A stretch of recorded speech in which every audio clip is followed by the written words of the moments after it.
गर्मी ਦੀਆਂ ਛੁੱਟੀਆਂ जो जून ਦੀਆਂ ਹੋਈਆਂ ਨੇ ਉਹਨਾਂ ਛੁੱਟੀਆਂ ਦੌਰਾਨ ਵਿਦਿਆਰਥੀ ਕਿਵੇਂ ਵਿਚਰਨ ਕਿ ਉਹ ਆਪਣੀ ਪੜ੍ਹਾਈ ਤੋਂ ਵਾਂਝੇ ਨਾ ਰਹਿਣ।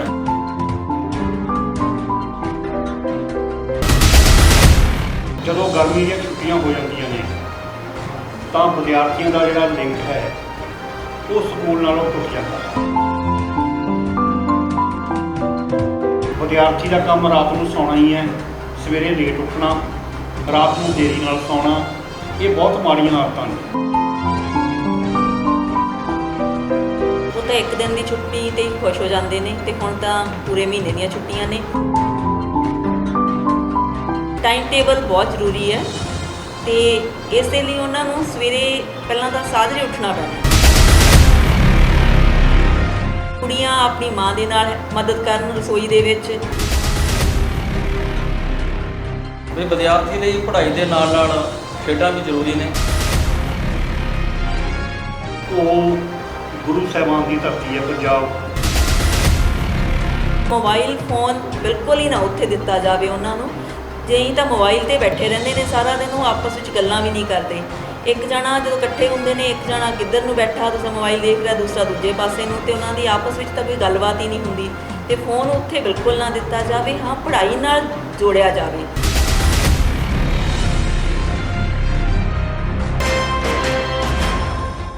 ਰੰਗਲਾ ਪੰਜਾਬ ਟੀਵੀ ਚੈਨਲ ਵੇਖ ਰਹੇ ਦਰਸ਼ਕੋ, ਸਤਿ ਸ੍ਰੀ ਅਕਾਲ। ਮੈਂ ਹਾਂ ਬਲਦੇਵ ਜਗਰਾਉਂ। ਪਹਿਲਾਂ ਵੀ ਸਿੱਖਿਆ ਦੇ ਖੇਤਰ ਨੂੰ ਉਤਾਂਹ ਚੱਕਣ ਲਈ ਅਸੀਂ ਬਹੁਤ ਸਾਰੀ ਵੀਡੀਓ ਹੈ ਜਿਹੜੀ ਆ ਉਹ ਵਿਦਿਆਰਥੀਆਂ ਦੀ ਅਤੇ ਉਹਨਾਂ ਦੇ ਮਾਪਿਆਂ ਦੀ ਝੋਲੀ ਪਾ ਚੁੱਕੇ ਹਾਂ। ਅੱਜ ਅਸੀਂ ਇੱਕ ਨਵੀਂ ਵੀਡੀਓ ਤੁਹਾਡੇ ਸਪੁਰਦ ਕਰ ਰਹੇ ਹਾਂ, ਜਿਸ ਦਾ ਵਿਸ਼ਾ ਇਹ ਹੈ ਕਿ ਗਰਮੀ ਦੀਆਂ ਛੁੱਟੀਆਂ ਜੋ ਜੂਨ ਦੀਆਂ ਹੋਈਆਂ ਨੇ ਉਹਨਾਂ ਛੁੱਟੀਆਂ ਦੌਰਾਨ ਵਿਦਿਆਰਥੀ ਕਿਵੇਂ ਵਿਚਰਨ ਕਿ ਉਹ ਆਪਣੀ ਪੜ੍ਹਾਈ ਤੋਂ ਵਾਂਝੇ ਨਾ ਰਹਿਣ। ਇਸ ਸਵਾਲ ਜਵਾਬ ਪ੍ਰਤੀ ਸਾਡੇ ਵਿਚਕਾਰ ਪ੍ਰਿੰਸੀਪਲ ਸ੍ਰੀ ਵਿਨੋਦ ਕੁਮਾਰ ਸ਼ਰਮਾ ਜੀ ਮੌਜੂਦ ਨੇ, ਜੋ ਕਿ ਸਰਕਾਰੀ senior secondary school Sherpur Kalan ਦੇ ਪ੍ਰਿੰਸੀਪਲ ਨੇ। ਅਸੀਂ ਇੱਥੇ ਆਉਣ 'ਤੇ ਉਹਨਾਂ ਨੂੰ ਜੀ ਆਇਆਂ ਆਖਦੇ ਹਾਂ, ਪ੍ਰਿੰਸੀਪਲ ਵਿਨੋਦ ਕੁਮਾਰ ਸ਼ਰਮਾ ਜੀ। ਅਤੇ ਨਾਲ ਹੀ ਮੈਡਮ ਨਵਜੋਤ ਕੌਰ ਜੀ, ਲੈਕਚਰਰ ਇਨ ਪੋਲ ਸਾਇੰਸ, ਸਰਕਾਰੀ senior secondary school Kaunke Kalan, ਉਹ ਵੀ ਸਾਡੇ ਵਿਚਕਾਰ ਨੇ। ਅਸੀਂ ਉਹਨਾਂ ਨੂੰ ਵੀ ਜੀ ਆਇਆਂ ਆਖਦੇ ਹਾਂ। ਇੱਥੇ ਆਉਣ 'ਤੇ ਦੋਹਾਂ ਮਹਾਨ ਸ਼ਖਸੀਅਤਾਂ ਦਾ ਬਹੁਤ ਬਹੁਤ ਧੰਨਵਾਦ। ਪ੍ਰਿੰਸੀਪਲ ਵਿਨੋਦ ਕੁਮਾਰ ਜੀ, ਪਹਿਲਾ ਸਵਾਲ ਮੈਂ ਤੁਹਾਡੇ ਲਈ ਰੱਖਦਾ ਕਿ ਗਰਮੀ ਦੀਆਂ ਛੁੱਟੀਆਂ ਦੌਰਾਨ ਮਾਪੇ ਆ ਜਿਹੜੇ ਆਪਣੇ ਬੱਚਿਆਂ ਦਾ ਕਿਵੇਂ ਖਿਆਲ ਰੱਖਣ ਕਿ ਉਹ ਬੱਚੇ ਪੜ੍ਹਾਈ ਤੋਂ ਵਾਂਝੇ ਜਾਂ ਪਿਛਾਂਹ ਨਾ ਰਹਿ ਜਾਣ। ਜਦੋਂ ਗਰਮੀ ਦੀਆਂ ਛੁੱਟੀਆਂ ਹੋ ਜਾਂਦੀਆਂ ਨੇ ਤਾਂ ਵਿਦਿਆਰਥੀਆਂ ਦਾ ਜਿਹੜਾ ਲਿੰਕ ਹੈ ਉਹ ਸਕੂਲ ਨਾਲੋਂ ਟੁੱਟ ਜਾਂਦਾ ਹੈ। ਬੱਚਾ ਘਰ ਦੀ ਚਾਰ ਦੀਵਾਰੀ ਵਿੱਚ ਮਾਪਿਆਂ ਦੇ ਕੰਟਰੋਲ ਹੇਠ ਆ ਜਾਂਦਾ ਹੈ ਔਰ ਇਹ 100% ਮਾਪਿਆਂ ਦੀ ਜ਼ਿੰਮੇਵਾਰੀ ਬਣਦੀ ਹੈ ਕਿ ਉਹ ਆਪਣੇ ਬੱਚਿਆਂ ਨੂੰ ਪੜ੍ਹਾਈ ਲਈ ਪ੍ਰੇਰਿਤ ਕਰਨ। ਜਿਸ ਤਰ੍ਹਾਂ ਗਰਮੀ ਦਾ ਮੌਸਮ ਹੈ, ਇਹ ਮਾਂ-ਬਾਪ ਦੀ ਜ਼ਿੰਮੇਵਾਰੀ ਬਣ ਜਾਂਦੀ ਹੈ ਕਿ ਇਹ ਨਾ ਦੇਖਿਆ ਜਾਵੇ ਕਿ ਛੁੱਟੀਆਂ ਆ ਗਈਆਂ ਨੇ। ਵਿਦਿਆਰਥੀ ਦਾ ਕੰਮ ਰਾਤ ਨੂੰ ਸੌਣਾ ਹੀ ਹੈ, ਸਵੇਰੇ ਲੇਟ ਉੱਠਣਾ, ਰਾਤ ਨੂੰ ਦੇਰੀ ਨਾਲ ਸੌਣਾ, ਇਹ ਬਹੁਤ ਮਾੜੀਆਂ ਆਦਤਾਂ ਨੇ। ਸਮੇਂ ਸਿਰ ਵਿਦਿਆਰਥੀਆਂ ਨੂੰ ਉਠਾਇਆ ਜਾਵੇ ਔਰ ਸਮੇਂ ਸਿਰ ਉਹਨਾਂ ਨੂੰ ਸੌਣ ਲਈ ਕਿਹਾ ਜਾਵੇ। ਨੀਂਦ ਵੀ ਬਹੁਤ ਜ਼ਰੂਰੀ ਹੈ। 7-8 ਘੰਟੇ ਦੀ ਨੀਂਦ ਲੈਣ ਤੋਂ ਬਾਅਦ ਵਿਦਿਆਰਥੀ ਫਰੈਸ਼ ਹੋ ਜਾਂਦਾ। ਸਵੇਰੇ ਉੱਠ ਕੇ ਉਹਨੂੰ, ਬੜਾ ਠੰਡਾ ਮੌਸਮ ਹੁੰਦਾ ਸਵੇਰ ਨੂੰ, ਵਿਦਿਆਰਥੀ ਨੂੰ ਆਪੇ ਇਹ ਕਹਿ ਸਕਦੇ ਆ ਕਿ ਜੋ ਤੁਹਾਡੀ ਦੁਹਰਾਈ ਕਰਨੀ ਹੈ, ਤੁਸੀਂ ਆਪਣੇ ਅਧਿਆਪਕਾਂ ਕੋਲੋਂ ਪੜ੍ਹ ਕੇ ਆਏ ਹੋ ਸਕੂਲ ਸਮੇਂ ਦੌਰਾਨ ਜੀ, 2-3 ਸਬਜੈਕਟਾਂ ਦੀ ਦੁਹਰਾਈ ਸਵੇਰ ਨੂੰ ਕੀਤੀ ਜਾਵੇ, 2-3 ਸਬਜੈਕਟਾਂ ਦੀ ਦੁਹਰਾਈ ਸ਼ਾਮ ਨੂੰ ਕੀਤੀ ਜਾਵੇ। ਅਗਰ ਇਹ ਰਿਵੀਜ਼ਨ ਹੋ ਜਾਵੇ ਤਾਂ ਵਿਦਿਆਰਥੀ ਘੱਟੋ ਘੱਟ ਇੱਕ ਦਿਨ ਦੇ ਵਿੱਚ 5-6 ਘੰਟੇ ਪੜ੍ਹਾਈ ਦੇ ਨਾਲ ਟੱਚ ਰਹਿ ਸਕਦਾ ਅਤੇ ਉਹਦਾ ਲਿੰਕ ਕਿਤਾਬਾਂ ਦੇ ਨਾਲ ਜੁੜਿਆ ਰਹੂਗਾ ਅਤੇ ਉਹ ਬਾਕੀ ਵਿਦਿਆਰਥੀਆਂ ਨਾਲੋਂ ਨਹੀਂ ਪਿਛੜੇਗਾ। ਅਤੇ ਇਹਦੇ ਨਾਲ ਜਿਹੜਾ ਹੈ ਉਹ ਮਾਪਿਆਂ ਦੀ ਜ਼ਿੰਮੇਵਾਰੀ ਜ਼ਿਆਦਾ ਵਾ ਅਤੇ ਅਧਿਆਪਕ ਜਿਹੜਾ ਹੈ ਉਹ ਆਪਣੀ ਜ਼ਿੰਮੇਵਾਰੀ ਸਕੂਲ 'ਚ ਪੂਰੀ ਕਰਦਾ ਅਤੇ ਜਿਹੜੇ ਮਾਪੇ ਨੇ ਉਹਨਾਂ ਨੂੰ ਇਹਦੇ ਵਿੱਚ ਵਧੀਆ ਰੋਲ ਨਿਭਾਉਣਾ ਚਾਹੀਦਾ। ਆਪਣੇ ਆਪਣੇ ਬੱਚਿਆਂ ਨੂੰ ਜਿਹੜਾ ਹੈ ਮੋਟੀਵੇਟ ਕਰਕੇ, ਪ੍ਰੇਰਨਾ ਨਾਲ ਜਿਹੜੇ ਹੈ ਉਹ ਬੱਚੇ ਜ਼ਿਆਦਾ ਪੜ੍ਹਦੇ ਨੇ। ਪ੍ਰੇਰ ਕੇ ਪੜ੍ਹਾਈ ਦੇ ਫਾਇਦੇ ਦੱਸ ਕੇ ਸਵੇਰੇ ਸ਼ਾਮ ਪੜ੍ਹਾਈ ਨਾਲ ਜੋੜਨਾ ਚਾਹੀਦਾ। ਦਿਨੇ ਗਰਮੀ ਹੁੰਦੀ ਹੈ, ਉਦੋਂ ਬੱਚੇ ਆਰਾਮ ਵੀ ਕਰ ਸਕਦੇ ਨੇ ਅਤੇ ਘੱਟੋ ਘੱਟ 5-6 ਘੰਟੇ ਕਿਤਾਬਾਂ ਨਾਲ ਜੁੜੇ ਰਹਿਣ ਤਾਂ ਉਹ ਵਿਦਿਆਰਥੀ ਜਿਹੜੇ ਆ ਉਹ ਕਦੇ ਵੀ ਨਹੀਂ ਪਛੜ ਸਕਦੇ। ਬਹੁਤ ਵਧੀਆ ਗੱਲ ਹੈ। ਮੈਡਮ ਨਵਜੋਤ ਕੌਰ ਜੀ, ਛੁੱਟੀਆਂ ਗਰਮੀ ਦੀਆਂ ਇਸ ਦੌਰਾਨ ਬੱਚੇ ਕਿਸ ਤਰ੍ਹਾਂ ਦਾ ਟਾਈਮ ਟੇਬਲ ਬਣਾ ਕੇ ਪੜ੍ਹਨ? ਮੈਡਮ ਜੀ। ਹਾਂਜੀ, ਪਹਿਲੀ ਗੱਲ ਤਾਂ ਬੱਚੇ ਕਈ ਵਾਰੀ ਸੋਚਦੇ ਨੇ ਕਿ ਹੁਣ ਛੁੱਟੀਆਂ ਹੋ ਗਈਆਂ, ਉਹ ਤਾਂ ਇੱਕ ਦਿਨ ਦੀ ਛੁੱਟੀ 'ਤੇ ਹੀ ਖੁਸ਼ ਹੋ ਜਾਂਦੇ ਨੇ ਅਤੇ ਹੁਣ ਤਾਂ ਪੂਰੇ ਮਹੀਨੇ ਦੀਆਂ ਛੁੱਟੀਆਂ ਨੇ ਅਤੇ ਉਹ ਸੋਚਦੇ ਆ ਕਿ ਇਹਨਾਂ ਦਿਨਾਂ ਵਿੱਚ ਟਾਈਮ ਟੇਬਲ ਦੀ ਕੋਈ ਲੋੜ ਹੀ ਨਹੀਂ ਹੈ। ਅਤੇ ਪਰ ਇਸ ਤਰ੍ਹਾਂ ਉਹਨਾਂ ਦਾ ਬਹੁਤ ਨੁਕਸਾਨ ਹੁੰਦਾ ਹੈ। ਟਾਈਮ ਟੇਬਲ ਬਹੁਤ ਜ਼ਰੂਰੀ ਹੈ ਅਤੇ ਇਸ ਦੇ ਲਈ ਉਹਨਾਂ ਨੂੰ ਸਵੇਰੇ ਪਹਿਲਾਂ ਤਾਂ ਸਾਜਰੇ ਉੱਠਣਾ ਪੈਣਾ ਹੈ। ਜੇਕਰ ਉਹ ਉੱਠਣ ਨੂੰ ਹੀ ਲੇਟ ਹੋ ਗਏ ਤਾਂ ਸਾਰਾ ਹੀ ਕੰਮ ਖਰਾਬ ਹੋ ਜਾਂਦਾ ਹੈ। ਸਵੇਰੇ ਉੱਠਣ ਦੀ ਜਿਹੜੀ ਪਿਰਤ ਆ ਉਹ ਉਵੇਂ ਹੀ ਰੱਖਣ, ਜਿਵੇਂ ਸਕੂਲ ਆਉਣ ਵੇਲੇ ਉੱਠਦੇ ਨੇ ਉਵੇਂ ਹੀ ਉੱਠਣ। ਸਵੇਰ ਦਾ ਟਾਈਮ ਸੈਰ ਕਰਨ ਲਈ ਵੀ, ਸਵੇਰ ਦੀ ਸੈਰ ਲਈ ਵੀ ਬਹੁਤ ਵਧੀਆ ਹੈ। ਗੁਰਦੁਆਰਾ ਸਾਹਿਬ ਜਾਣ ਲਈ ਵੀ ਬਹੁਤ ਵਧੀਆ ਹੈ। ਅੰਮ੍ਰਿਤ ਵੇਲੇ ਦਾ ਬਹੁਤ ਮਹੱਤਵ ਹੈ। ਜੇਕਰ ਉਹ ਜਪਜੀ ਸਾਹਿਬ ਦਾ ਪਾਠ ਕਰ ਲੈਣ ਤਾਂ ਬਹੁਤ ਹੀ ਵਧੀਆ ਗੱਲ ਹੈ। ਆਤਮਿਕ ਤੌਰ 'ਤੇ ਵੀ ਅਤੇ ਮਾਨਸਿਕ ਤੌਰ 'ਤੇ ਵੀ ਉਹ ਬਹੁਤ ਸਟਰੋਂਗ ਹੋਣਗੇ। ਅਤੇ ਇਸ ਦੇ ਨਾਲ ਨਾਲ ਪੜ੍ਹਾਈ ਤਾਂ ਹੈ ਹੀ ਜ਼ਰੂਰੀ, ਕਿਉਂਕਿ ਵਿਦਿਆਰਥੀ ਆ, ਉਹਨਾਂ ਦਾ ਮੇਨ ਕੰਮ ਹੀ ਪੜ੍ਹਾਈ ਹੈ। ਅਤੇ ਜੇ ਉਹ ਉਸ ਤੋਂ ਬਾਅਦ ਟਾਈਮ ਟੇਬਲ ਦੇ ਅਨੁਸਾਰ ਪੜ੍ਹਨਗੇ ਤਾਂ ਬਹੁਤ ਹੀ ਵਧੀਆ। ਬੇਸ਼ੱਕ ਉਹ ਹਰ ਇੱਕ ਵਿਸ਼ੇ ਨੂੰ ਵੀ ਆਪਣਾ ਟਾਈਮ ਦੇ ਲੈਣ ਕਿ ਕਦੋਂ ਕਦੋਂ ਪੜ੍ਹਨਾ ਹੈ। ਅਤੇ ਸਵੇਰੇ ਟਾਈਮ 'ਚ ਉਹ ਪਹਿਲਾਂ ਘਰਦਿਆਂ ਨਾਲ ਕੰਮ ਵੀ ਕਰਵਾ ਲੈਣ, ਚਾਹੇ ਕੁੜੀਆਂ ਨੇ ਚਾਹੇ ਮੁੰਡੇ ਨੇ। ਕੁੜੀਆਂ ਆਪਣੀ ਮਾਂ ਦੇ ਨਾਲ ਮਦਦ ਕਰਨ ਰਸੋਈ ਦੇ ਵਿੱਚ, ਇਹਦੇ ਨਾਲ ਉਹਨਾਂ ਦੀ ਆਉਣ ਵਾਲੀ ਜ਼ਿੰਦਗੀ ਵਿੱਚ ਵੀ ਉਹਨਾਂ ਨੂੰ ਇਹਦਾ ਫਾਇਦਾ ਹੋਊਗਾ। ਰਸੋਈ ਦਾ ਕੰਮ ਕਰਨ, ਖਾਣਾ ਬਣਾਉਣ, ਅਤੇ ਨਾਲੇ ਘਰ ਦੇ ਵੀ ਖੁਸ਼ ਹੋਣਗੇ ਕਿ ਸਾਡੇ ਬੱਚੇ ਘਰ ਨੇ। ਅਤੇ ਬੱਚੇ ਜਿਹੜੇ ਨੇ ਉਹ ਆਪਦੇ ਪਿਤਾ ਨਾਲ ਹੱਥ ਵਟਾ ਸਕਦੇ ਨੇ, ਜਿਹਦੇ ਨਾਲ ਉਹਨਾਂ ਨੂੰ ਘਰ ਦਾ ਮਾਹੌਲ ਵੀ ਉਹਨਾਂ ਦਾ ਵਧੀਆ ਹੋ ਜਾਊਗਾ, ਖੁਸ਼ਨੁਮਾ ਹੋ ਜਾਊਗਾ। ਸਾਰੇ ਜਣੇ ਰਲ ਮਿਲ ਕੇ ਕੰਮ ਕਰਨਗੇ, ਕੰਮ ਜਲਦੀ ਖਤਮ ਹੋ ਜਾਏਗਾ। ਉਸ ਤੋਂ ਬਾਅਦ ਗਰਮੀਆਂ ਦਾ ਸਮਾਂ ਹੈ, ਉਹ ਆਰਾਮ ਨਾਲ ਕਮਰੇ 'ਚ ਬੈਠ ਕੇ ਆਪਦਾ ਇਨਡੋਰ ਗੇਮ ਵੀ ਖੇਡ ਸਕਦੇ ਨੇ ਅਤੇ ਆਪਦੀ ਪੜ੍ਹਾਈ ਵੀ ਕਰ ਸਕਦੇ ਨੇ। ਅਤੇ ਖੇਡਣ ਦਾ ਸਮਾਂ ਨੈਚੁਰਲੀ ਸ਼ਾਮ ਨੂੰ ਹੀ ਜਾਊਗਾ। ਸਵੇਰ ਦਾ ਜਿਹੜਾ ਟਾਈਮ ਹੈ ਉਹ ਆਪਦੇ ਕੰਮਕਾਰ 'ਚ ਚਲਾ ਲੈਣ ਅਤੇ ਸ਼ਾਮ ਦੇ ਸਮੇਂ ਉਹ ਬਾਹਰਲੀ ਆਊਟਡੋਰ ਗੇਮ ਜਿਹੜੀ ਹੈਗੀ ਉਹ ਖੇਡ ਸਕਦੇ ਨੇ। ਅਤੇ ਜੇਕਰ ਕੋਈ ਘਰ ਦੇ ਵਿੱਚ ਸਾਰੇ ਜਾਣੇ ਹੈਗੇ ਨੇ, ਸਾਰੇ ਰਲ ਕੇ ਵੀ ਖੇਡਦੇ ਨੇ ਤਾਂ ਵੀ ਬਹੁਤ ਵਧੀਆ ਮਾਹੌਲ ਬਣ ਸਕਦਾ ਘਰ ਦਾ। ਪੜ੍ਹਾਈ ਦੇ ਨਾਲ ਨਾਲ ਖੇਡ ਵੀ ਹੋ ਜਾਏਗੀ। ਅਤੇ ਪੜ੍ਹਨਾ ਤਾਂ ਹੈ ਹੀ ਜ਼ਰੂਰੀ ਹੈ। ਪੜ੍ਹਨਾ ਦੁਪਹਿਰ ਦੇ ਸਮੇਂ ਠੀਕ ਰਹੂਗਾ ਗਰਮੀਆਂ ਵਿੱਚ, ਕਿਉਂਕਿ ਲੋ ਬਹੁਤ ਚੱਲਦੀ ਹੈ, ਉਦੋਂ ਇਸ ਤਰ੍ਹਾਂ ਅੰਦਰ ਵੀ ਬੈਠ ਜਾਣਗੇ। ਬਿਲਕੁਲ ਸਹੀ ਹੈ ਨਵਜੋਤ ਕੌਰ ਜੀ, ਵੀ ਵਿਦਿਆਰਥੀ ਲਈ ਪੜ੍ਹਾਈ ਦੇ ਨਾਲ ਨਾਲ ਖੇਡਾਂ ਵੀ ਜ਼ਰੂਰੀ ਨੇ। ਪ੍ਰਿੰਸੀਪਲ ਵਿਨੋਦ ਕੁਮਾਰ ਜੀ, ਛੁੱਟੀਆਂ ਦਾ ਆਨੰਦ ਹਰ ਵਿਦਿਆਰਥੀ ਲੈਣਾ ਚਾਹੁੰਦਾ। ਕਈ ਵਿਦਿਆਰਥੀ ਇਤਿਹਾਸਕ ਸਥਾਨਾਂ ਦੀ ਯਾਤਰਾ ਕਰਨੀ ਚਾਹੁੰਦੇ ਨੇ, ਤਾਂ ਉਹਨਾਂ ਨੂੰ ਤੁਸੀਂ ਕੀ ਸੇਧ ਦਿਓਗੇ ਕਿ ਕਿਹੜੇ ਕਿਹੜੇ ਇਤਿਹਾਸਕ ਸਥਾਨਾਂ ਦੀ ਯਾਤਰਾ ਕਰਨੀ ਚਾਹੀਦੀ ਹੈ, ਜਿਹੜੇ ਕਿ ਤੁਹਾਨੂੰ ਤੁਹਾਡੀ ਪੜ੍ਹਾਈ ਦੇ ਵਿੱਚ ਸਹਾਇਕ ਸਿੱਧ ਹੋਣ? ਪ੍ਰਿੰਸੀਪਲ ਜੀ। ਪੰਜਾਬ ਦੇ ਵਿਦਿਆਰਥੀ, ਜਿਹੜਾ ਪੰਜਾਬ ਦਾ ਇਤਿਹਾਸ ਹੈ ਉਹ ਗੁਰੂ ਸਾਹਿਬਾਨ ਦੀ ਧਰਤੀ ਹੈ। ਪੰਜਾਬ ਗੁਰੂਆਂ ਦੇ ਇਤਿਹਾਸ ਨਾਲ ਅਨੇਕਾਂ ਗੁਰਦੁਆਰਾ ਸਾਹਿਬਾਨ ਨੇ, ਬਹੁਤ ਸਾਰੇ ਤੀਰਥ ਸਥਾਨ ਬਣੇ ਹੋਏ ਨੇ ਜੋ ਕਿ ਉਹਨਾਂ ਦੇ ਇੱਕ ਸਿਲੇਬਸ ਦਾ ਹਿੱਸਾ ਵੀ ਨੇ। ਜਿਸ ਤਰ੍ਹਾਂ ਆਪਾਂ 6ਵੀਂ ਕਲਾਸ ਤੋਂ ਦੇਖਦੇ ਹਾਂ 10ਵੀਂ ਤੱਕ ਇਤਿਹਾਸ ਦੇ ਔਰ ਪੰਜਾਬੀ ਵਿਸ਼ੇ ਦੇ ਕਈ ਚੈਪਟਰ ਜਿਹੜੇ ਹਨ ਉਹ ਸਾਨੂੰ ਗੁਰੂ ਸਾਹਿਬਾਨ ਦੇ ਜਨਮ ਸਥਾਨ ਬਾਰੇ, ਗੁਰੂ ਸਾਹਿਬਾਨ ਦੇ ਜੀਵਨ, ਉਹਨਾਂ ਦਾ ਫਲਸਫਾ ਜਾਂ ਜੋ ਵੀ ਉਹਨਾਂ ਨੇ ਸਾਨੂੰ ਸੇਧ ਦਿੱਤੀ ਹੈ ਉਹਦੇ ਨਾਲ ਸੰਬੰਧਿਤ ਹਨ। ਉਦਾਹਰਨ ਦੇ ਤੌਰ 'ਤੇ ਜਿਸ ਤਰ੍ਹਾਂ ਅੰਮ੍ਰਿਤਸਰ ਦਾ ਤੀਰਥ ਸਥਾਨ ਹੈ ਹਰਿਮੰਦਰ ਸਾਹਿਬ, ਜਿਸ ਦੀ ਸਥਾਪਨਾ ਚੌਥੇ ਗੁਰੂ ਸਾਹਿਬ ਸ਼੍ਰੀ ਗੁਰੂ ਰਾਮਦਾਸ ਜੀ ਨੇ ਕੀਤੀ ਹੈ। ਉੱਥੇ ਉਹ ਵਿਦਿਆਰਥੀ ਯਾਤਰਾ ਕਰਨ ਜਾ ਸਕਦੇ ਆ। ਇੱਕ ਤੀਰਥ ਸਥਾਨ ਵੀ ਦੇ ਦਰਸ਼ਨ ਵੀ ਹੋ ਗਏ, ਦੂਸਰਾ ਉੱਥੋਂ ਉਹਨਾਂ ਦੇ ਗਿਆਨ ਵਿੱਚ ਵੀ ਵਾਧਾ ਹੋਊਗਾ ਕਿ ਇਹ ਤੀਰਥ ਸਥਾਨ ਜੋ ਹੈ, ਜਿਸ ਨੂੰ ਸਿੱਖਾਂ ਦਾ ਮਕਬਰਾ ਕਿਹਾ ਜਾਂਦਾ ਹੈ, ਇਹ ਤੀਰਥ ਸਥਾਨ ਕਿਸ ਨੇ ਬਣਵਾਇਆ। ਗੁਰੂ ਸ਼੍ਰੀ ਗੁਰੂ ਗ੍ਰੰਥ ਸਾਹਿਬ ਜੀ ਦਾ ਉੱਥੇ ਪ੍ਰਕਾਸ਼ ਕੀਤਾ ਹੋਇਆ ਹੈ। ਉਹਨਾਂ ਨੂੰ ਉੱਥੇ ਵੀ ਉਹ ਪਤਾ ਲੱਗੇਗਾ ਕਿ ਗੁਰੂ ਗ੍ਰੰਥ ਸਾਹਿਬ ਜੀ ਦੀ ਰਚਨਾ ਕਿਸ ਤਰ੍ਹਾਂ ਹੋਈ, ਕਿਹਨਾਂ ਨੇ ਕੀਤੀ, ਕਿਹੜੇ ਗੁਰੂ ਸਾਹਿਬਾਨ ਨੇ ਕੀਤੀ। ਸ਼੍ਰੀ ਅਕਾਲ ਤਖਤ ਸਾਹਿਬ ਵੀ ਉੱਥੇ ਸੁਸ਼ੋਭਿਤ ਹੈ, ਜੋ ਕਿ ਸਿੱਖਾਂ ਦਾ ਇੱਕ ਬਹੁਤ ਪਵਿੱਤਰ ਤਖਤ ਮੰਨਿਆ ਜਾਂਦਾ, ਜਿਹੜਾ ਕਿ 6ਵੇਂ ਗੁਰੂ ਸਾਹਿਬ ਸ਼੍ਰੀ ਹਰਗੋਬਿੰਦ ਸਾਹਿਬ ਜੀ ਨੇ ਉਹਦੀ ਸਥਾਪਨਾ ਕੀਤੀ ਸੀ 1606 ਦੇ ਵਿੱਚ। ਉਹਦੇ ਬਾਰੇ ਵੀ ਜਾਣਕਾਰੀ ਵਿਦਿਆਰਥੀ ਲੈ ਸਕਦੇ ਆ। ਇਸ ਤੋਂ ਇਲਾਵਾ ਖਾਲਸੇ ਦੀ ਜਨਮ ਭੂਮੀ ਹੈ ਸ਼੍ਰੀ ਅਨੰਦਪੁਰ ਸਾਹਿਬ, ਜਿੱਥੇ ਕਿ 1699 ਨੂੰ 10ਵੇਂ ਪਾਤਸ਼ਾਹ ਜੀ ਨੇ ਖਾਲਸਾ ਪੰਥ ਦੀ ਸਥਾਪਨਾ ਕੀਤੀ ਸੀ। ਉੱਥੇ ਵੀ ਉਹ ਯਾਤਰਾ ਕਰ ਸਕਦੇ ਨੇ। ਇਸ ਤੋਂ ਇਲਾਵਾ ਤਰਨਤਾਰਨ ਸਾਹਿਬ ਹੈ, ਗੁਰਦੁਆਰਾ ਸਾਹਿਬ ਹੈ, ਜਿਹੜਾ ਕਿ 5ਵੇਂ ਪਾਤਸ਼ਾਹ ਨਾਲ ਸੰਬੰਧਿਤ ਹੈ। ਇਹ ਜਿਹੇ ਸਥਾਨਾਂ ਦੀ ਯਾਤਰਾ ਕਰਕੇ ਵਿਦਿਆਰਥੀ ਜਿਹੜੇ ਆ ਉਹ ਸਿੱਖ ਧਰਮ ਬਾਰੇ ਵੀ ਜਾਣੂ ਹੋ ਸਕਦੇ ਆ, ਅਤੇ ਉਹ ਜਿਹੜੇ ਵਿਸ਼ਾ ਪੜ੍ਹ ਰਹੇ ਨੇ ਉਹ ਪੰਜਾਬ ਦੇ ਗੁਰੂਆਂ ਦਾ ਇਤਿਹਾਸ, ਉਹਦੇ ਉੱਤੇ ਵੀ ਉਹਨਾਂ ਦੀ ਪਕੜ ਚੰਗੀ ਬਣ ਜਾਊਗੀ। ਜੇਕਰ ਵਿਦਿਆਰਥੀ ਕਿਤਾਬੀ ਗਿਆਨ ਦੇ ਨਾਲ ਹੀ ਕੁਝ ਸਿੱਖਣਾ ਚਾਹੁੰਦੇ ਆ ਤਾਂ ਉਹਨਾਂ ਦੇ ਦਿਮਾਗ ਵਿੱਚ ਬਹੁਤੀਆਂ ਗੱਲਾਂ ਨਹੀਂ ਆਉਂਦੀਆਂ ਹੈਗੀਆਂ, ਜਿੰਨਾ ਚਿਰ ਕਿ ਉਹ ਸੰਬੰਧਿਤ ਜਿਹੜੇ ਸਥਾਨ ਨੇ ਉਹਨਾਂ ਨੂੰ ਦੇਖ ਨਹੀਂ ਲੈਂਦੇ। ਦੇਖ ਕੇ ਜਿਹੜਾ ਹੈ ਉਹ ਕੁਛ ਪੜ੍ਹਨ ਨਾਲੋਂ ਦੇਖਿਆ ਜਾਵੇ, ਉਹਨੂੰ ਅਮਲੀ ਤੌਰ ਦੇ ਉੱਤੇ ਵਾਚਿਆ ਜਾਵੇ, ਉਹਦੇ ਨਾਲ ਉਹਨਾਂ ਦਾ ਜਿਹੜਾ ਮਾਨਸਿਕ ਵਿਕਾਸ ਵੀ ਜ਼ਿਆਦਾ ਹੁੰਦਾ ਔਰ ਬੱਚੇ ਦੀ ਜਿਹੜੀ ਸਿੱਖਣ ਦੀ ਪ੍ਰਕਿਰਿਆ ਹੈ ਉਹਦੇ ਵਿੱਚ ਵੀ ਤੇਜ਼ੀ ਆਉਂਦੀ ਹੈ, ਅਤੇ ਵਿਦਿਆਰਥੀ ਜਿਹੜਾ ਹੈ ਉਹਦੀ ਲਗਨ ਵੀ ਵੱਧਦੀ ਹੈ, ਉਹਦੇ ਵਿੱਚ ਉਤਸੁਕਤਾ ਵੀ ਜਾਗਦੀ ਹੈ ਕਿ ਮੈਂ ਹੋਰ ਸਥਾਨ ਵੀ ਦੇਖਾਂ ਤਾਂ ਕਿ ਮੇਰੇ ਗਿਆਨ 'ਚ ਵਾਧਾ ਹੋਵੇ।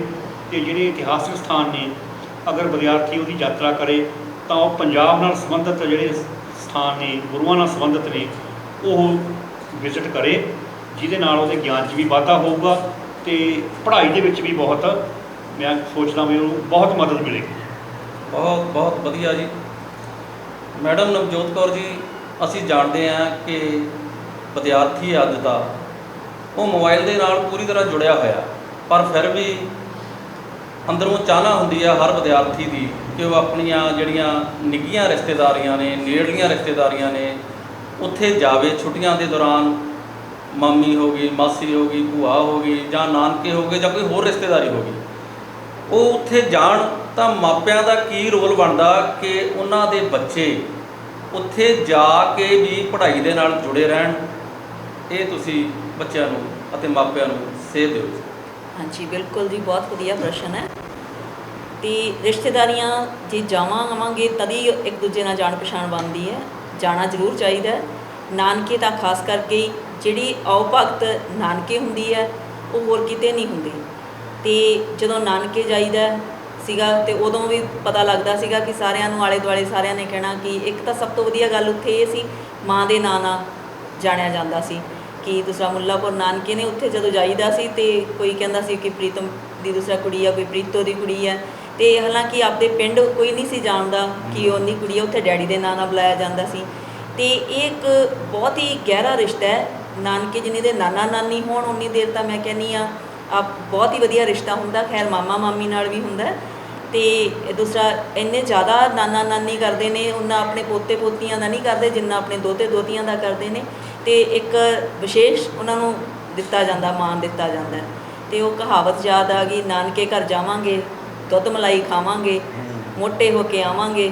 ਅਤੇ ਉਹ ਦੂਸਰਾ ਬੇਸ਼ੱਕ ਖਾਣ ਨੂੰ ਤਾਂ ਘਰੇ ਵੀ ਮਿਲਦਾ ਹੀ ਆ ਹਰ ਇੱਕ ਨੂੰ, ਪਰ ਜਿਹੜਾ ਨਾਨਕੇ ਜਾ ਕੇ ਉਹ ਵਿਸ਼ੇਸ਼ ਖੁਸ਼ੀ ਮਿਲਦੀ ਆ ਅਤੇ ਜਿਹੜਾ ਸਨਮਾਨ ਮਿਲਦਾ ਉੱਥੇ ਹਰ ਚੀਜ਼ ਖਾਣ ਨੂੰ ਮਿਲਦੀ ਆ, ਉਹ ਬਹੁਤ ਵਧੀਆ ਹੁੰਦੀ ਹੈ।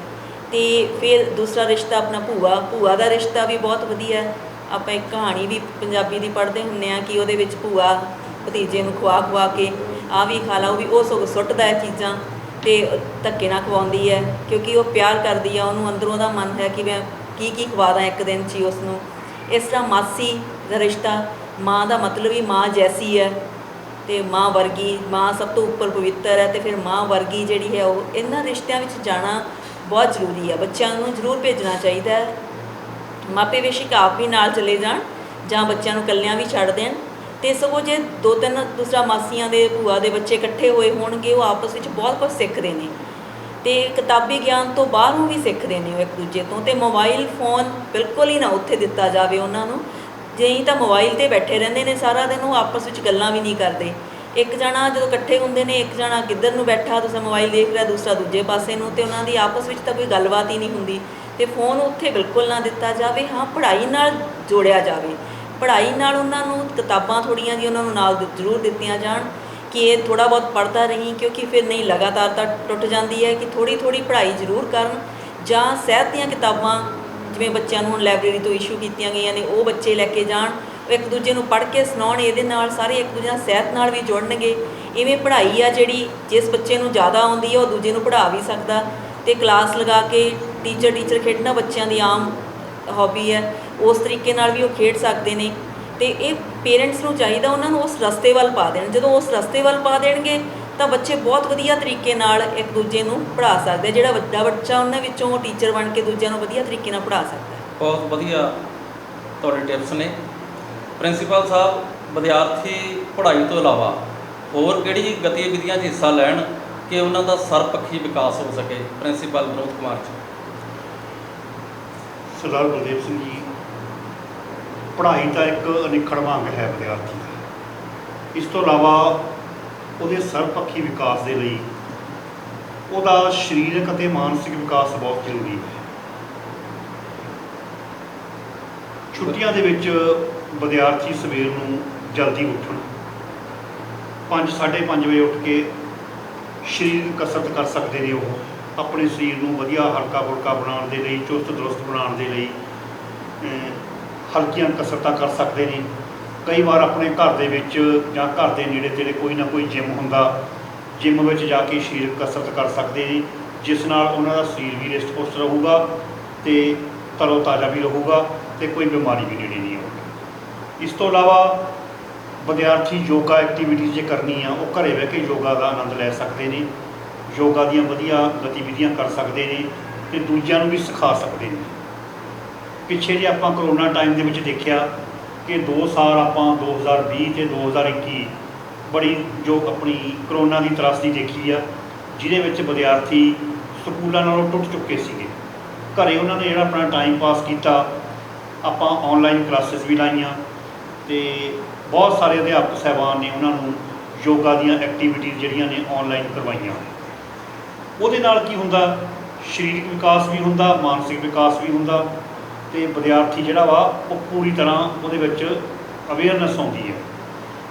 ਅਗਲੀ ਗੱਲ ਇਹ ਆ, ਫਿਰ ਵੀ ਜੇ ਉਹਨਾਂ ਕੋਲ ਸਮਾਂ ਬਚਦਾ, ਸਵੇਰ ਨੂੰ ਇਹ ਗਤੀਵਿਧੀਆਂ ਕਰਨ ਤੋਂ ਬਾਅਦ ਸ਼ਾਮ ਨੂੰ ਸਮਾਂ ਬਚਦਾ ਉਹਨਾਂ ਕੋਲ, ਤਾਂ ਉਹ ਕੋਈ ਬਾਗਬਾਨੀ ਦਾ ਕੰਮ ਹੈ, ਘਰ 'ਚ ਕੋਈ ਫੁੱਲ ਲਾਏ ਆ, ਕੋਈ ਦਰਖਤ ਲਾਏ ਆ, ਤੁਸੀਂ ਕੋਈ ਪਨੀਰੀ ਲਾਈ ਆ, ਕੋਈ ਬੂਟੇ ਲਾਏ ਆ, ਉਹਨਾਂ ਨੂੰ ਤੁਸੀਂ ਵਾਟਰਿੰਗ ਕਰ ਸਕਦੇ ਹੋ, ਉਹਨਾਂ ਨੂੰ ਪਾਣੀ ਦੇ ਸਕਦੇ ਹੋ, ਉਹਨਾਂ ਦੀ ਤੁਸੀਂ ਅੱਗੇ ਸਿੰਚਾਈ ਕਰ ਸਕਦੇ ਹੋ। ਔਰ ਜਿਹੜੇ ਪੌਦੇ ਹੁੰਦੇ ਆ ਉਹ ਵੀ ਇੱਕ ਤਰ੍ਹਾਂ ਨਾਲ ਬੱਚਿਆਂ ਵਾਂਗੂ ਹੁੰਦੇ ਆ, ਆਪਣੇ ਪਰਿਵਾਰ ਦਾ ਅੰਗ ਹੁੰਦੇ ਆ। ਉਹਨਾਂ ਦਾ ਪਾਲਣ ਪੋਸ਼ਣ ਕਰਨ ਦੇ ਵਿੱਚ ਵੀ ਉਹ ਆਪਣਾ ਬਹੁਤ ਸਾਰਾ ਸਮਾਂ ਲਾ ਸਕਦੇ ਆ ਅਤੇ ਜਿਹਦੇ ਨਾਲ ਉਹਨਾਂ ਦਾ ਇੱਕ ਜਿਹੜਾ ਟਾਈਮ ਪਾਸ ਵੀ ਹੋ ਜਾਊਗਾ ਅਤੇ ਉਹ ਆਪਣਾ ਜਿਹੜਾ ਸਮਾਂ ਵਧੀਆ ਗੁਜ਼ਾਰ ਸਕਦੇ ਆ ਅਤੇ ਆਪਣੇ ਜਿਹੜੇ ਕੀਮਤੀ ਸਮੇਂ ਨੂੰ ਜਿਹੜਾ ਉਹਦਾ ਸਦਉਪਯੋਗ ਕਰ ਸਕਦੇ। ਬਹੁਤ ਵਧੀਆ ਗੱਲ ਹੈ ਜੀ। ਮੈਡਮ ਨਵਜੋਤ ਕੌਰ ਜੀ, ਕਈ ਵਿਦਿਆਰਥੀ ਗਰਮੀ ਦੀਆਂ ਛੁੱਟੀਆਂ 'ਚ ਕਿਤਾਬਾਂ ਦਾ ਮੂੰਹ ਤੱਕ ਨਹੀਂ ਦੇਖਦੇ, ਤੁਸੀਂ ਉਹਨਾਂ ਨੂੰ ਕੀ ਸੇਧ ਦਿਓਗੇ ਕਿ ਉਹ ਪੜ੍ਹਾਈ ਦੇ ਨਾਲ ਜੁੜੇ ਰਹਿਣ? ਲਗਾਤਾਰਤਾ ਬਹੁਤ ਜ਼ਰੂਰੀ ਹੈ। ਜਿਹੜੇ ਸਕੂਲ ਦਾ ਕੰਮ ਦਿੱਤਾ ਜਾਂਦਾ ਉਹ ਵੀ ਇੱਕ ਤਰੀਕੇ ਨਾਲ ਇਸੇ ਲਈ ਦਿੱਤਾ ਜਾਂਦਾ ਹੈ ਕਿ ਲਗਾਤਾਰ ਬੱਚੇ ਪੜ੍ਹਾਈ ਨਾਲ ਜੁੜੇ ਰਹਿਣ। ਘਰ ਦਾ ਕੰਮ ਹਰ ਅਧਿਆਪਕ ਦਿੰਦਾ ਹੈ, ਪਰ ਬੱਚੇ ਕੀ ਕਰਦੇ ਨੇ, ਜਾਂ ਤਾਂ ਪਹਿਲੀਆਂ ਛੁੱਟੀਆਂ ਦੇ ਵਿੱਚ ਹੀ ਕੰਮ ਨਿਬੇੜ ਲੈਂਦੇ ਨੇ, ਜਾਂਦੇ ਸਾਰੀ ਸ਼ੁਰੂ ਹੋ ਜਾਂਦੇ ਨੇ ਕਿ 5-6 ਦਿਨਾਂ ਦੇ ਵਿੱਚ ਹੀ ਕੰਮ ਨਿਬੇੜ ਲਈਏ ਅਤੇ ਬਾਅਦ ਵਿੱਚ ਵਿਹਲੇ ਰਹਾਂਗੇ, ਜਾਂ ਫਿਰ ਪਹਿਲਾਂ ਕਹਿੰਦੇ ਰਹਿੰਦੇ ਕੋਈ ਠਹਿਰ ਕੇ ਕਰ ਲਾਂਗੇ, ਅਖੀਰਲੇ 2-3 ਦਿਨਾਂ ਦੇ ਵਿੱਚ ਇਕੱਠਾ ਕੰਮ ਕਰ ਲੈਂਦੇ ਨੇ, ਜਿਹਦੇ ਨਾਲ ਉਹਨਾਂ ਦਾ ਜਿਹੜੀ ਲਗਾਤਾਰਤਾ ਉਹ ਨਹੀਂ ਬਣਦੀ। ਇਹ ਬਹੁਤ ਜ਼ਰੂਰੀ ਹੈ ਕਿ ਉਹ ਲਗਾਤਾਰ ਜਿਹੜਾ ਹੈ ਉਹ ਕੰਮ ਕਰਨ ਅਤੇ ਉਸ ਕੰਮ ਨੂੰ ਲਗਾਤਾਰ ਥੋੜ੍ਹਾ ਕਰਨ ਅਤੇ ਤਾਂ ਕਿ ਉਹ ਪੜ੍ਹਾਈ ਦੇ ਨਾਲ ਜੁੜੇ ਰਹਿਣ। ਅਤੇ ਇਹ ਜੁੜੇ ਰਹਿਣਾ ਬਹੁਤ ਹੀ ਜ਼ਰੂਰੀ ਹੈ। ਜਿਹੜੇ ਕਿਤਾਬ ਹੀ ਨਹੀਂ ਚੁੱਕਣਗੇ ਉਹ ਬਿਲਕੁਲ ਟੁੱਟ ਜਾਣਗੇ। ਅੱਗੇ ਕਰੋਨਾ ਕਾਲ ਦੇ ਵਿੱਚ ਜਦੋਂ ਬੱਚੇ ਵਾਪਸ ਆਏ ਤਾਂ ਦੇਖਿਆ ਕਿ ਜਿਹੜੇ ਪਹਿਲਾਂ ਬੱਚੇ ਬੜੇ ਵਧੀਆ ਸੀ, ਹੁਸ਼ਿਆਰ ਸੀ, ਤਾਂ ਉਹਨਾਂ ਨੂੰ ਵੀ ਕੋਈ ਬਹੁਤਾ ਨਹੀਂ ਸੀ ਆਉਂਦਾ, ਉਹ ਘਰੇ ਬੈਠੇ ਭੁੱਲ ਗਏ ਸਾਰਾ ਕੁਛ। ਅਤੇ ਜੇ ਹੁਣ ਵੀ 1 ਮਹੀਨਾ ਉਹ ਬਿਲਕੁਲ ਨਹੀਂ ਪੜ੍ਹਨਗੇ ਤਾਂ ਉਹ ਜਿਹੜੇ ਹੈਗੇ ਉਹਨਾਂ ਵਿੱਚ ਬਹੁਤ ਕਮੀ ਆ ਜਾਏਗੀ। ਅਤੇ ਇੱਕ ਹੁਣ ਜਿਹੜਾ ਸਿਲੇਬਸ ਹੈ ਉਹ ਪਹਿਲਾਂ ਵਾਂਗ ਤਾਂ ਹੈ ਨਹੀਂ ਕਿ ਸਾਲਾਨਾ ਪ੍ਰੀਖਿਆ ਹੀ ਹੋਣੀ ਆ ਸਾਲ ਪਿੱਛੋਂ, ਹਰ ਮਹੀਨੇ ਬਾਅਦ ਵੰਡਿਆ ਜਾਂਦਾ ਹੈ ਅਤੇ ਮਹੀਨੇ ਪਿੱਛੋਂ ਟੈਸਟ ਹੁੰਦਾ ਹੈ ਅਤੇ ਉਹਦੇ ਅੰਕ ਵੀ ਨਾਲ ਜੁੜਦੇ ਨੇ ਅਤੇ ਫਿਰ ਅਖੀਰ ਸਾਰੇ ਜੁੜ ਕੇ ਹੀ ਉਸ 'ਤੇ ਪ੍ਰਤੀਸ਼ਤ ਬਣਦੀ ਹੈ। ਇਸ ਕਰਕੇ ਇਹ ਮਹੀਨਾ ਵੀ ਉਹਨਾਂ ਨੂੰ ਪੂਰਾ ਪੜ੍ਹਨਾ ਪਏਗਾ ਤਾਂ ਕਿ ਉਹ ਆਉਂਦੇ ਸਾਲ ਜਿਹੜਾ ਟੈਸਟ ਹੋਏਗਾ ਤਾਂ ਉਹਦੀ ਤਿਆਰੀ ਹੋਏਗੀ ਅਤੇ ਆ ਕੇ ਟੈਸਟ ਦੇਣਗੇ, ਉਹਦੇ ਵਿੱਚੋਂ ਵੀ ਵਧੀਆ ਨੰਬਰ ਲੈ ਲੈਣ। ਅਧਿਆਪਕ ਨਾਲ ਕੰਮ ਪਾ ਰਹੇ ਨੇ, ਪਹਿਲਾਂ ਵੀ ਦਿੱਤਾ ਹੈ ਅਤੇ ਬੱਚਿਆਂ ਨੂੰ ਲਗਾਤਾਰ ਕਰਨਾ ਚਾਹੀਦਾ। ਜਿਹੜੇ ਕਿਤਾਬ ਨਹੀਂ ਚੁੱਕਣਗੇ ਉਹਨਾਂ ਦਾ ਬਹੁਤ ਨੁਕਸਾਨ ਹੋਏਗਾ। ਕਿਤਾਬਾਂ ਤੋਂ ਦੂਰ ਨਹੀਂ ਜਾ ਸਕਦੇ, ਕਿਤਾਬਾਂ ਜ਼ਰੂਰ ਚੁੱਕਣੀਆਂ ਚਾਹੀਦੀਆਂ ਨੇ। ਬਹੁਤ ਵਧੀਆ ਗੱਲ ਆ ਤੁਹਾਡੀ, ਬੜੇ ਅੱਛੇ ਟਿਪਸ ਦਿੱਤੇ ਨੇ। ਪ੍ਰਿੰਸੀਪਲ ਸਾਹਿਬ, ਵੀ ਗਰਮੀ ਦੀਆਂ ਛੁੱਟੀਆਂ ਦੌਰਾਨ ਅਸੀਂ ਗੱਲ ਕਰ ਲਈ ਹੈ ਵੀ ਮਾਪੇ ਕਿਸ ਤਰ੍ਹਾਂ ਬੱਚਿਆਂ ਦਾ ਸਹਿਯੋਗ ਕਰਨ। ਮੈਂ ਹੁਣ ਇੱਕ ਸਵਾਲ ਪੁੱਛਣਾ ਚਾਹੁੰਦਾ ਹਾਂ ਕਿ ਵਿਦਿਆਰਥੀ ਆਪਣੀ ਪੜ੍ਹਾਈ ਦੇ ਨਾਲ ਖੁਦ ਜਿਹੜਾ ਰਾਬਤਾ ਕਿਵੇਂ ਕਾਇਮ ਰੱਖਣ ਕਿ ਉਹਨਾਂ ਦੀ ਪੜ੍ਹਾਈ ਹੈ ਜਿਹੜੀ ਉਹ ਪਿਛਾਂਹ ਨਾ ਹੋ ਸਕੇ ਜਾਂ ਕੋਈ ਪੜ੍ਹਾਈ ਉਹਨਾਂ ਦੀ ਛੁੱਟ ਨਾ ਸਕੇ। ਤੁਸੀਂ ਇਸ ਬਾਰੇ ਕੀ ਕਹਿਣਾ ਚਾਹੋਗੇ ਪ੍ਰਿੰਸੀਪਲ ਵਿਨੋਦ ਕੁਮਾਰ? ਦੇਖੋ ਜੀ, ਜਿਹੜਾ ਵਿਦਿਆਰਥੀ ਹੈ ਉਹ ਪਹਿਲਾਂ ਦੇ ਵਿਦਿਆਰਥੀ ਅਤੇ ਹੁਣ ਦੇ ਵਿਦਿਆਰਥੀ 'ਚ ਬਹੁਤ ਫਰਕ ਹੈ। ਅੱਜ ਦਾ ਵਿਦਿਆਰਥੀ ਥੋੜ੍ਹਾ ਜਿਹਾ ਆਪਣੀ ਜ਼ਿੰਮੇਵਾਰੀ ਵੀ ਸਮਝਦਾ ਹੈ, ਉਸ ਨੂੰ ਆਪਣੇ ਚੰਗੇ ਬੁਰੇ ਦਾ ਪਤਾ ਹੈ। ਜੇਕਰ ਵਿਦਿਆਰਥੀ ਇਹ ਕਹੇ ਕਿ ਸਾਰੀ ਜ਼ਿੰਮੇਵਾਰੀ ਮੇਰੇ ਅਧਿਆਪਕਾਂ ਦੀ ਆ ਜਾਂ ਮੇਰੇ ਮਾਪਿਆਂ ਦੀ ਆ, ਤਾਂ ਇਹ ਗਲਤ ਗੱਲ ਹੈ। ਉਹਨੂੰ ਖੁਦ ਹੀ ਜਾਗਰੂਕ ਹੋਣਾ ਪਊਗਾ। ਵਿਦਿਆਰਥੀ ਉਹਨੂੰ ਪਤਾ ਹੋਣਾ ਚਾਹੀਦਾ ਕਿ ਕਿੰਨਾ ਮੇਰਾ ਸਿਲੇਬਸ ਹੈ, ਕੀ ਪੋਜੀਸ਼ਨ ਦੇ ਉੱਤੇ ਮੈਂ ਖੜ੍ਹਾ ਵਾਂ, ਕਿੰਨੀ ਮੈਨੂੰ ਹੋਰ ਮਿਹਨਤ ਦੀ ਲੋੜ ਹੈ, ਕਿੰਨੀ ਮੈਂ ਮਿਹਨਤ ਹੋਰ ਕਰਾਂ ਤਾਂ ਕਿ ਮੈਂ ਦੂਜਿਆਂ ਦੇ ਮੁਕਾਬਲੇ 'ਤੇ ਅੱਗੇ ਆ ਸਕਾਂ। ਕੰਪੀਟੀਸ਼ਨ ਦਾ ਜ਼ਮਾਨਾ, ਮੁਕਾਬਲੇ ਦੇ ਵਿੱਚ ਜੇ ਕੋਈ ਇਨਸਾਨ ਕਿਸੇ ਤੋਂ ਪਿਛੜ ਗਿਆ ਤਾਂ ਉਹ ਪਿੱਛੇ ਹੀ ਰਹਿ ਜਾਂਦਾ, ਅੱਗੇ ਲੱਗਣਾ ਬਹੁਤ ਮੁਸ਼ਕਲ ਹੁੰਦਾ। ਵਿਦਿਆਰਥੀ ਨੂੰ ਖੁਦ ਹੀ ਆਤਮ ਮੰਥਨ ਕਰਕੇ ਆਪਣੇ ਅੰਦਰ ਝਾਤੀ ਮਾਰਨੀ ਚਾਹੀਦੀ ਹੈ। ਆਪਣਾ ਟਾਈਮ ਟੇਬਲ, ਆਪਣੀ ਜਿਹੜੀ ਦਿਸ਼ਾ ਹੈ ਉਹ ਖੁਦ ਹੀ ਨਿਰਧਾਰਿਤ ਕਰਨੀ ਪਊਗੀ। ਇਹ ਦੱਸਣਾ ਪਊਗਾ ਕਿ ਮੈਂ ਕਿੱਥੇ ਪਹੁੰਚਣਾ ਹੈ, ਕੀ ਮੇਰੀ ਮੰਜ਼ਿਲ ਹੈ। ਜਿੰਨਾ ਚਿਰ ਉਹ ਆਪਣੀ ਮੰਜ਼ਿਲ ਨੂੰ ਨਹੀਂ ਮਿਥਦਾ ਹੈਗਾ, ਉਹਨੂੰ ਇਹ ਨਹੀਂ ਪਤਾ ਕਿ ਮੈਂ ਕਿੱਥੇ ਪਹੁੰਚਣਾ, ਇਹਦਾ ਰਸਤਾ ਕੀ ਹੈ। ਜਿਸ ਤਰ੍ਹਾਂ ਇੱਕ ਕਹਾਵਤ ਆ, there is no shortcut route to success. ਕਾਮਯਾਬੀ ਦਾ ਕੋਈ ਵੀ ਛੋਟਾ ਰਸਤਾ ਨਹੀਂ ਹੁੰਦਾ ਹੈਗਾ। ਕੋਈ ਸ਼ਾਰਟਕਟ ਵੇ ਨਾਲ ਅਸੀਂ ਕਾਮਯਾਬੀ ਨਹੀਂ ਕਰ ਪਾ ਸਕਦੇ। ਇਹਦੇ ਲਈ ਆਪਾਂ ਨੂੰ ਮਿਹਨਤ ਕਰਨੀ ਪਊਗੀ। ਉਸ ਸਮੇਂ ਤੱਕ ਮਿਹਨਤ ਕਰਨੀ ਪਊਗੀ ਜਦ ਤੱਕ ਤੁਸੀਂ ਆਪਣੀ ਮੰਜ਼ਿਲ 'ਤੇ ਨਹੀਂ ਪਹੁੰਚ ਸਕਦੇ। ਵਿਦਿਆਰਥੀ ਨੂੰ ਖੁਦ ਹੀ ਆਪਣਾ ਰਸਤਾ ਬਣਾਉਣਾ ਪਊਗਾ, ਖੁਦ ਹੀ ਆਪਣੀ ਜਿਹੜੇ ਹੈ ਉਹ ਟੀਚੇ ਨਿਰਧਾਰਿਤ ਕਰਕੇ ਅੱਗੇ ਵਧਣਾ ਪਊਗਾ, ਫਿਰ ਹੀ ਉਹ ਕਰ ਸਕਦਾ ਵਾ। ਜੇ ਤੁਸੀਂ ਕਹਿਤਾ, ਮਾਂ-ਬਾਪ ਨੇ ਕਹਿਤਾ, ਅਧਿਆਪਕ ਨੇ ਕਹਿਤਾ, ਉਹ ਇੱਕ ਕੰਨ ਨਾਲ ਸੁਣੂਗਾ, ਦੂਜੇ ਕੰਨ 'ਤੇ ਕੱਢ ਦੂਗਾ, ਉਹਦਾ ਅਸਰ ਨਹੀਂ ਹੋਣਾ। ਜਿੰਨੀ ਦੇਰ ਤੱਕ ਉਹਨੂੰ ਖੁਦ ਨਹੀਂ ਉਹਨੂੰ ਪਤਾ ਲੱਗਦਾ ਕਿ ਮੈਂ ਕਿੱਥੇ ਜਾਣਾ ਹੈ, ਕਿੱਥੇ ਪਹੁੰਚਣਾ ਹੈ, ਕੀ ਮੇਰਾ ਏਮ ਹੈ, ਕੀ ਮੇਰੀ ਮੰਜ਼ਿਲ ਹੈ, ਕਿਸ ਤਰ੍ਹਾਂ ਮੰਜ਼ਿਲ ਦਾ ਰਸਤਾ ਹੈ, ਰਸਤਾ ਸੌਖਾ ਹੈ ਕਿ ਔਖਾ ਹੈ, ਉਹਨੂੰ ਆਪਣੇ ਟੀਚਰ ਜਿਹੜੇ ਆ ਖੁਦ ਫੈਸਲੇ ਲੈਣ ਦੀ ਆਦਤ ਪਾਉਣੀ ਚਾਹੀਦੀ ਹੈ ਵਿਦਿਆਰਥੀ ਨੂੰ, ਤਾਂ ਕਿ ਉਹ ਡਿਸੀਜ਼ਨ ਆਪ ਲਵੇ ਕਿੱਧਰ ਨੂੰ ਜਾਣਾ ਹੈ। ਤਾਂ ਹੀ ਉਹ ਅੱਗੇ ਚੱਲ ਕੇ ਇੱਕ ਵਧੀਆ ਨਾਗਰਿਕ ਬਣ ਸਕੂਗਾ, ਇੱਕ ਵਧੀਆ ਵਿਦਿਆਰਥੀ ਬਣ ਸਕੂਗਾ, ਆਪਣਾ ਜੀਵਨ ਤਾਂ ਸਵਾਰੂਗਾ ਹੀ ਅਤੇ ਇੱਕ ਸਮਾਜ ਨੂੰ ਵੀ ਵਧੀਆ ਇੱਕ ਉਹ ਸੇਧ ਪ੍ਰਦਾਨ ਕਰ ਸਕੇ। ਬਹੁਤ ਬਹੁਤ ਵਧੀਆ ਜੀ। Madam Navjot Kaur ji, time table ਦੀ ਗੱਲ ਅਸੀਂ ਕਰ ਲਈ, ਗੱਲਬਾਤ ਉਸ ਦੇ ਨਾਲ ਦੀ ਹੋਈ ਹੈ ਵੀ ਜੂਨ ਦੇ ਮਹੀਨੇ ਦੇ ਵਿੱਚ ਬਹੁਤ ਗਰਮੀ ਹੁੰਦੀ ਹੈ, ਅੱਤ ਦੀ ਗਰਮੀ ਹੁੰਦੀ ਹੈ, ਲੂ ਚੱਲ ਰਹੀ ਹੈ। ਵਿਦਿਆਰਥੀਆਂ ਨੂੰ ਕੀ ਟਿਪਸ ਦਿਓਗੇ ਕਿ ਉਹ ਕਿਸ ਸਮੇਂ ਪੜ੍ਹਨ, ਕਿਸ ਸਮੇਂ ਖੇਡਣ, ਕਿਸ ਸਮੇਂ ਸੌਣ, ਕਿਸ ਸਮੇਂ ਆਪਣਾ ਮਨੋਰੰਜਨ ਕਰਨ, ਟੀਵੀ ਵਗੈਰਾ ਦੇਖਣ? ਪਹਿਲਾਂ ਸਭ ਤੋਂ ਪਹਿਲਾਂ ਤਾਂ ਜਲਦੀ ਉੱਠਣਾ ਚਾਹੀਦਾ ਹੈ। ਉੱਧਰੋਂ ਵੀ ਬਹੁਤਾ ਲੇਟ ਨਾ ਹੋਣ ਸੌਣ ਲਈ, ਤਾਂ ਹੀ ਜਲਦੀ ਉੱਠਣਗੇ। ਅਤੇ ਇੱਕ ਫਿਰ ਜੋ ਜਲਦੀ ਉੱਠਣਗੇ ਤਾਂ 3 ਟਾਈਮ ਖਾਣਾ ਖਾ ਸਕਦੇ ਨੇ। ਜੇ 11 ਵਜੇ ਤੱਕ ਉੱਠੇ ਹੀ ਨਹੀਂ ਤਾਂ ਫਿਰ 12 ਵਜੇ ਖਾਣਾ ਖਾ ਕੇ ਫਿਰ ਦੁਬਾਰਾ ਭੁੱਖ ਨਹੀਂ ਲੱਗਦੀ ਅਤੇ ਰਾਤ ਨੂੰ ਖਾਂਦੇ ਆ 2 ਟਾਈਮ। ਅਤੇ ਗਰਮੀ ਦੇ ਵਿੱਚ ਖਾਓ ਥੋੜ੍ਹਾ, ਪਰ ਖਾਣਾ 3 ਟਾਈਮ ਚਾਹੀਦਾ। ਅਤੇ ਜੇ ਉਹ ਸਵੇਰੇ ਠੀਕ ਟਾਈਮ 'ਤੇ ਉੱਠਣਗੇ ਅਤੇ ਉਹਦੇ ਨਾਲ ਉਹ 3 ਟਾਈਮ ਖਾਣਾ ਖਾਣਗੇ ਅਤੇ ਗਰਮੀ ਤੋਂ ਵੀ ਬਚਣਗੇ। ਅਤੇ ਇਹਦੇ ਨਾਲ ਦੁਪਹਿਰ ਦਾ ਸਮਾਂ ਹੀ ਆਪਾਂ ਕਹਿ ਸਕਦੇ ਹਾਂ ਕਿ ਉਹ ਅੰਦਰ ਬੈਠ ਕੇ ਆਰਾਮ ਨਾਲ ਪੜ੍ਹ ਸਕਦੇ ਨੇ। ਸਵੇਰੇ ਸ਼ਾਮ ਜਿਹੜਾ ਹੈ ਉਹ ਟਾਈਮ ਠੀਕ ਹੁੰਦਾ ਹੈ, ਕੰਮਕਾਰ ਵੀ ਕਰ ਸਕਦੇ ਨੇ ਅਤੇ ਬਾਹਰ ਖੇਡ ਵੀ ਸਕਦੇ ਨੇ। ਅਤੇ ਇਹਦੇ ਵਿੱਚ ਕੰਮ ਜ਼ਰੂਰੀ, ਬਹੁਤ ਜ਼ਰੂਰੀ ਹੈ, ਕੰਮ ਜ਼ਰੂਰ ਕਰਨ। ਅਤੇ ਇਹਦੇ ਨਾਲ ਨਾ ਤਾਂ ਉਹਨਾਂ ਦੇ ਮਾਂ-ਬਾਪ ਨੂੰ ਫਾਇਦਾ ਹੋਏਗਾ, ਖੁਸ਼ੀ ਹੋਏਗੀ ਕਿ ਸਾਡੇ ਬੱਚੇ ਸਾਡੇ ਨਾਲ ਕੰਮ ਕਰਦੇ ਨੇ, ਸਾਰਾ ਪਰਿਵਾਰ ਰਲ ਕੇ ਬੈਠਦਾ ਹੈ ਅਤੇ ਨਾਲ ਉਹ ਕੰਮ ਸਿੱਖਦੇ ਵੀ ਨੇ। ਅਤੇ ਜਿੰਨਾ ਮਰਜ਼ੀ ਹੋਵੇ ਕੰਮ, ਹਰ ਇੱਕ ਕੰਮ ਜਿੰਨੇ ਆ ਜਾਣ ਉਨੇ ਹੀ ਥੋੜ੍ਹੇ ਆ। ਅਤੇ ਹਰ ਇੱਕ ਦੀ ਕੋਈ ਨਾ ਕੋਈ ਹੌਬੀ ਜ਼ਰੂਰ ਹੁੰਦੀ ਹੈ, ਕੋਈ ਨਾ ਕੋਈ ਸ਼ੌਂਕ ਹੁੰਦਾ। ਇਹ ਮਹੀਨਾ ਇੱਕ ਸਮਾਂ ਹੈ ਉਹਨਾਂ ਕੋਲ, ਉਹ ਆਪਣੇ ਸ਼ੌਂਕ ਵੀ ਪੂਰੇ ਕਰ ਸਕਦੇ ਨੇ। ਜਿਹੜਾ ਵੀ ਕੋਈ ਉਹਨਾਂ ਨੂੰ ਸ਼ੌਂਕ ਹੈ ਉਸ ਨੂੰ ਉਭਾਰ ਸਕਦੇ ਨੇ। ਹਰ ਇੱਕ ਦੇ ਮਨ ਵਿੱਚ ਕੁਛ ਹੁੰਦਾ ਹੈ ਕਿ ਮੈਂ ਸ਼ੌਂਕ ਹੈ, ਮੈਂ ਇਹ ਕਰਾਂ, ਇਹ ਕਰਾਂ। ਉਹ ਇਹਨੂੰ ਬੜਾ ਵਧੀਆ ਯੂਜ਼ ਕਰ ਸਕਦੇ ਨੇ, ਆਪਦੇ ਸ਼ੌਂਕ ਨੂੰ ਉਭਾਰ ਸਕਦੇ ਨੇ। ਜਿਹਦੇ ਵਿੱਚ ਜਿਹੜਾ ਵੀ ਸ਼ੌਂਕ ਹੈ, ਉਹ ਤੁਸੀਂ ਕਈ ਰੰਗੋਲੀ ਬੜੀ ਸੋਹਣੀ ਬਣਾਉਂਦੀਆਂ ਨੇ ਕੁੜੀਆਂ, ਉਹ ਉਸ ਨੂੰ ਕਲਾਕਾਰੀ ਦੇ ਤੌਰ 'ਤੇ ਅੱਗੇ ਹੋਰ ਕਰ ਸਕਦੀਆਂ ਨੇ। ਕਈ ਕਾਰਡ ਬੜੇ ਵਧੀਆ ਬਣਾਉਂਦੇ ਨੇ ਬੱਚੇ, ਅਤੇ ਇਹ ਇੱਕ ਮੌਕਾ ਹੈ ਉਹਨਾਂ ਨੂੰ। ਅਤੇ ਇੱਕ ਪੌਦੇ ਕੰਮ ਵੀ ਦਿੱਤਾ ਹੈ ਅਧਿਆਪਕਾਂ ਨੇ ਇਸ ਵਾਰੀ ਕਿ 5-5 ਪੌਦੇ ਜ਼ਰੂਰ ਲਾਓ। ਜੇ ਉਹ 5-5 ਪੌਦੇ ਲਾਉਣਗੇ ਅਤੇ ਉਸ ਤੋਂ ਬਾਅਦ ਉਹਨਾਂ ਦੀ ਪੂਰਾ ਦੇਖ ਰੇਖ ਕਰਨਗੇ ਅਤੇ ਉਹ ਵੀ ਜ਼ਰੂਰ ਕਰਨ, ਅਤੇ ਮੋਬਾਈਲ ਤੋਂ ਜਿੰਨਾ ਹੋ ਸਕੇ ਦੂਰ ਰਹਿਣ। ਬਹੁਤ ਵਧੀਆ ਗੱਲ ਆ ਜਿਹੜੀ ਪੌਦੇ ਲਾਉਣ ਵਾਲੀ ਆ। ਪ੍ਰਿੰਸੀਪਲ ਸਾਹਿਬ, ਵਿਦਿਆਰਥੀ ਆ, ਮੋਬਾਈਲ ਦੇ ਨਾਲ ਅਕਸਰ ਅਸੀਂ ਸੋਚਦੇ ਹਾਂ ਕਿ ਪੜ੍ਹਾਈ ਕਰਦੇ ਆ, ਮਾਪੇ ਵੀ ਇਹੀ ਗੱਲ ਸੋਚਦੇ ਆ ਕਿ ਉਹ ਮੋਬਾਈਲ ਦੇ ਨਾਲ ਜੁੜ ਕੇ ਪੜ੍ਹਾਈ ਕਰਦੇ ਨੇ, ਪਰ ਕੁਝ ਕੁ ਵਿਦਿਆਰਥੀ ਪੜ੍ਹਾਈ ਘੱਟ ਕਰਦੇ ਨੇ ਅਤੇ ਹੋਰ ਮਨੋਰੰਜਨ ਦੇ ਸਾਧਨਾਂ ਵੱਲ ਜ਼ਿਆਦਾ ਜੁੜੇ ਹੋਏ ਨੇ।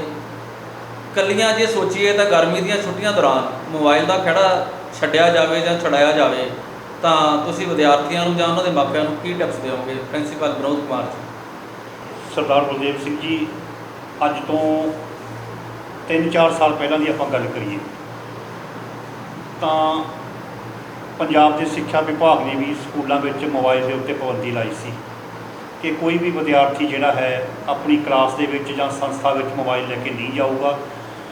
ਅਧਿਆਪਕਾਂ ਨੂੰ ਵੀ ਹਦਾਇਤਾਂ ਸੀ ਕਿ ਇਹਨਾਂ ਦੇ ਮੋਬਾਈਲ ਨੂੰ ਰੋਕਿਆ ਜਾਵੇ, ਕਿਸੇ ਤਰ੍ਹਾਂ ਕੋਈ ਬੱਚਾ ਨਾ ਲੈ ਕੇ ਆਵੇ। ਪਰੰਤੂ ਕਿਉਂਕਿ ਕਰੋਨਾ ਕਾਲ ਦੇ ਵਿੱਚ ਔਨਲਾਈਨ ਸਟੱਡੀ ਸ਼ੁਰੂ ਹੋਈ, ਵਿਦਿਆਰਥੀਆਂ ਦਾ ਜਦੋਂ ਲਿੰਕ ਪੜ੍ਹਾਈ ਨਾਲ ਟੁੱਟ ਗਿਆ, ਉਦੋਂ ਵਿਦਿਆਰਥੀਆਂ ਨੂੰ ਮਜਬੂਰਨ ਵਸ ਜਿਹੜਾ ਹੈ ਉਹ ਪੜ੍ਹਾਈ ਦੇ ਨਾਲ ਮੋਬਾਈਲ ਦੇ ਨਾਲ ਜੁੜਨਾ ਪਿਆ, ਕਿਉਂਕਿ ਬਿਨਾਂ ਮੋਬਾਈਲ ਫੋਨ ਤੋਂ ਜਿਹੜੀ ਔਨਲਾਈਨ ਸਟੱਡੀ ਸੀ ਉਹ ਸੰਭਵ ਨਹੀਂ ਸੀ। ਇਹ ਤਾਂ ਇੱਕ ਉਸਾਰੂ ਪਹਿਲੂ ਹੈ।